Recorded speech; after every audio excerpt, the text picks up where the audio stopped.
Welcome to Podcasting for Business Owners.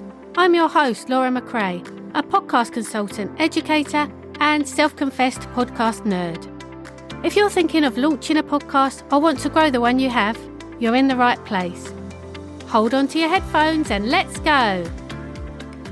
Hello and welcome back to Podcasting for Business Owners, the podcast that helps you share your story, lead your industry, and grow your network through podcasting. Today I'm talking about why you should consider transcribing your podcast episodes. Transcriptions might not be the first thing you think about when planning your podcast, but they're a useful tool that can benefit you, your guests, and your listeners in so many ways. I'll cover how transcripts make your podcast accessible to more people, why they're great for search engine optimization, some of the challenges involved in transcribing, and the tools to get you started. I'll also share a couple of stories from my experience to show you the impact transcripts can have. Let's start with accessibility. Did you know that more than 1.5 billion people, that's nearly 20% of the global population, are hard of hearing? This statistic comes from a study by the World Health Organization, and it highlights how important it is to make your content accessible.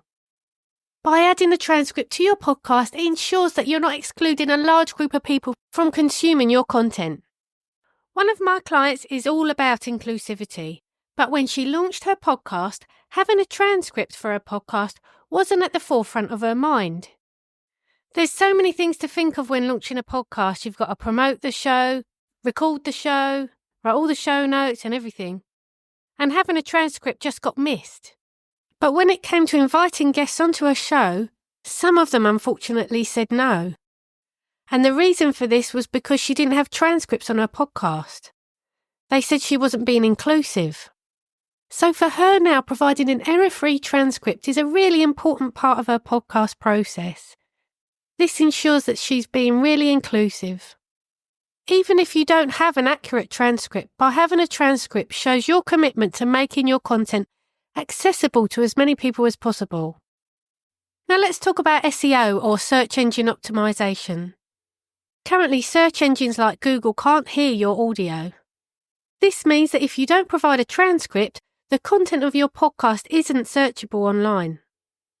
Adding a transcript gives search engines the text they need to index your episodes. This helps your podcast rank for keywords and increases the chance of new listeners finding you through search engines. While technology might change in the future, right now transcriptions are one of the best ways to make your podcast content searchable. If you're already investing time and energy in creating great episodes, why not make sure they're easy to find? So if you're ready to start transcribing your podcast, there's a few tools you can use. Some popular tools are Otter.ai, Descript and Headliner. And if you're recording on software like Riverside FM and Zoom, they create transcripts for you automatically anyway. Some podcast hosting platforms also offer transcription features.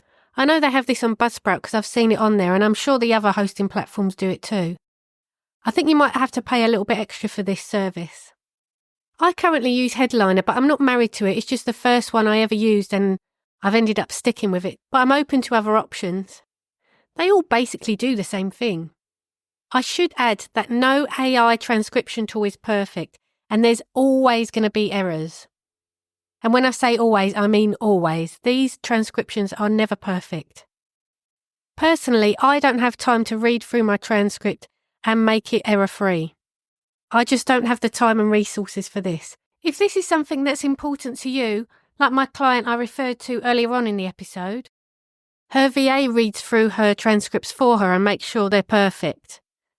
So if this is important to you, I'd recommend getting a VA to do this for you, or setting aside some time to do this. So for me, I just copy and paste a transcript from Headliner and put it on my website. And I know it's going to have errors in it, so I just put a little clause at the beginning of the transcript that says, this transcript was created using Headliner. It's been copied and pasted, but not proofread or edited, so it may contain errors or inaccuracies. So that just covers me. So it all depends on your priorities, really, whether you want it accurate or you're happy to just make do with what these AI tools create for you. Beyond accessibility and SEO, transcripts offer some other great benefits. When I have a guest on my show, I send them the transcript of the episode. This allows them to repurpose the content for their own social media, blogs or newsletters. And it's a win-win because it helps them to create their own content, and it also encourages them to promote the episode that they were on my podcast to their audience. Another thing, some people prefer reading to listening, or they might be somewhere where they want to consume their content and it's in a noisy room, so they want to read instead. I also spoke to someone the other day who really liked a podcast, but she couldn't stand the sound of the person's voice, so they prefer to just read the transcript of the podcast instead. So a transcript gives your audience another way to consume your content. Another benefit, transcripts make it easy for listeners to revisit specific parts of your episode. In one of my first episodes, I mentioned that there'd be a link in the show notes to a Trello board that you could download to help you get organised with your podcast. And silly old me forgot to put the link in the show notes.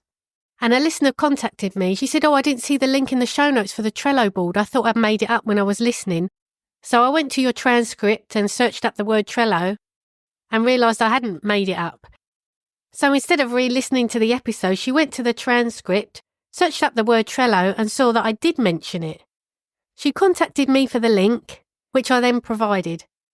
By the way, I'll be sure to add that link to this episode's show notes, and I apologise again for missing it last time. So there you have it. Transcriptions make your podcast more accessible, improve SEO, and offer benefits for both your guests and listeners. While the AI tools will never give you a perfect transcription, even a basic transcript can add a lot of value to your podcast. If you've been wondering whether to start transcribing your podcast, I encourage you to give it a try. You could just do a trial run of the different free versions that these tools provide, such as Headliner, Otter.ai and Descript, and I'll put the links to these in the show notes. Thanks for listening, and I'll see you next time on Podcasting for Business Owners. If you found value in this podcast, please leave a 5-star rating, and a review would be even better. Your support shows that this is a good show, which will attract high-profile guests and in turn deliver greater value to you. This podcast is produced and edited by me. Don't waste your time on editing. Let me help you with your podcast. Check out the links in the show notes to get in touch.